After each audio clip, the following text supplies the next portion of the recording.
Hello friends, আজকে আবার তোমাদের সাথে একটা নতুন রেসিপি নিয়ে চলে এসেছি। রাধা মাধবকে প্রথমে প্রণাম করেই রেসিপিটা শুরু করলাম।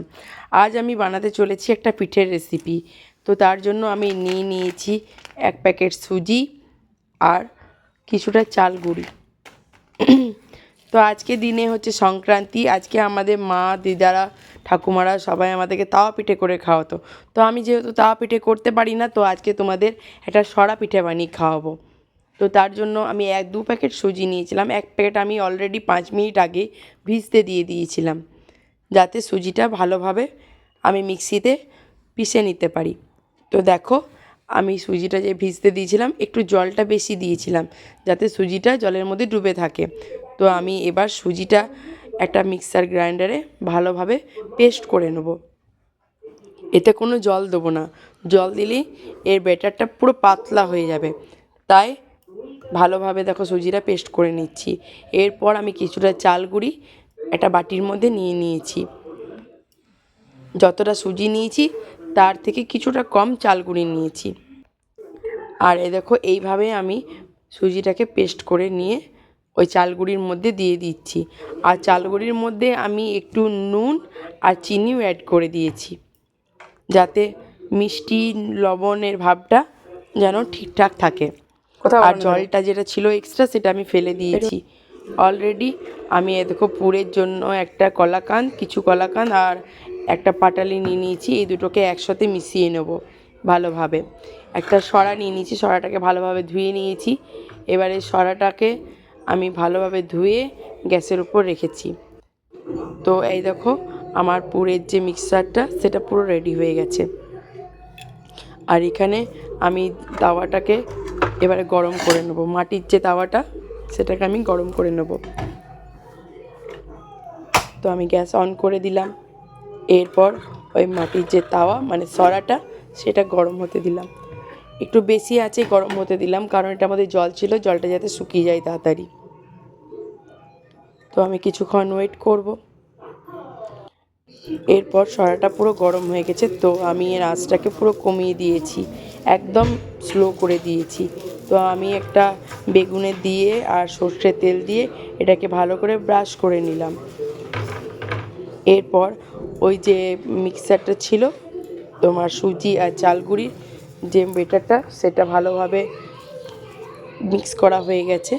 এবার মিক্সারটা আমি এই ডাবুতে করে করে একটু একটু করে দিয়ে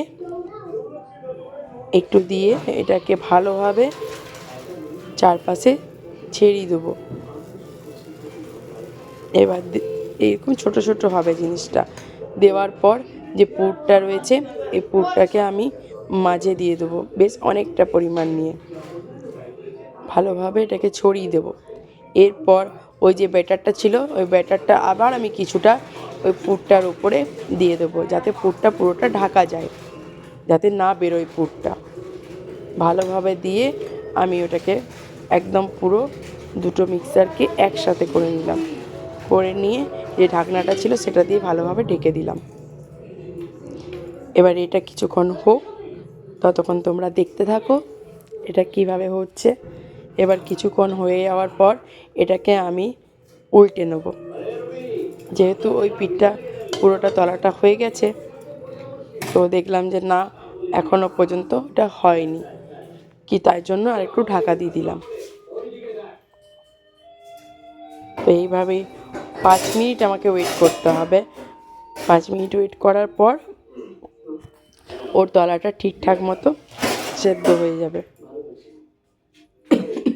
তো দেখে নাও, আমি একটা কাঁসার থালা নিয়ে চলে এসেছি পিঠেগুলো রাখার জন্য। এরপর আমি ঢাকনাটা খুলে পিঠেটাকে উল্টে নিলাম। ভালোভাবে উল্টে নিয়ে আবার আমি ঢেকে দিলাম, যাতে উল্টো পিঠটা আবার হয়ে যায়। এইভাবেই যদি তোমরা পারো 2বার 3বার 4বার তোমরা উল্টে নিতে পারো। তো 1 নাম্বার পিঠে আমার রেডি। এইভাবেই আমি আরও 2, 3, 4টে পিঠে করে নেব। তো দেখো, আবার আমি সেইভাবেই অয়েল ব্রাশ করে নিলাম। এরপর ওই ব্যাটারটা আবার দিলাম সেইভাবেই। তো দেখো, আমার এই মাটির সরাটা বেশ ভালো রকম গরম হয়ে গেছে।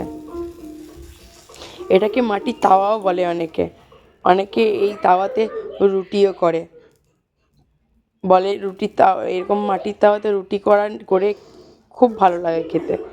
বাট আমি কোনো দিন মানে করিনি, কিন্তু আমার মায়ের মামাবাড়ি দিকে মানে বর্ধমান সাইডে এই ধরনের মাটির সরাগুলোতে ওরা রুটি করে, এগুলোকে ওরা তাওয়া বলে। আমরা যেমন সরা বলি, ওরা তাওয়া বলে।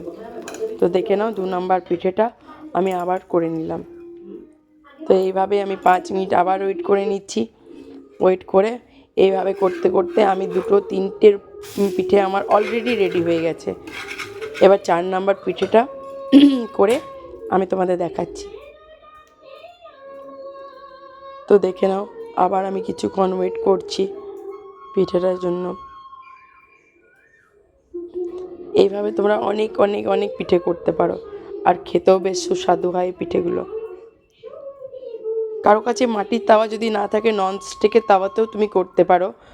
আবার এরকম যেমন লোহার তাতেও করতে পারো।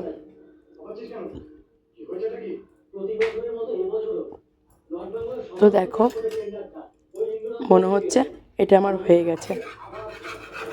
এরপর আমি এটাকে আবার উল্টো পিঠে উল্টিয়ে নেব। উল্টিয়ে নিয়ে আমি আবার ঢেকে দিচ্ছি। দেখো, আমার অলরেডি 3টে পিঠে হয়ে গেছে।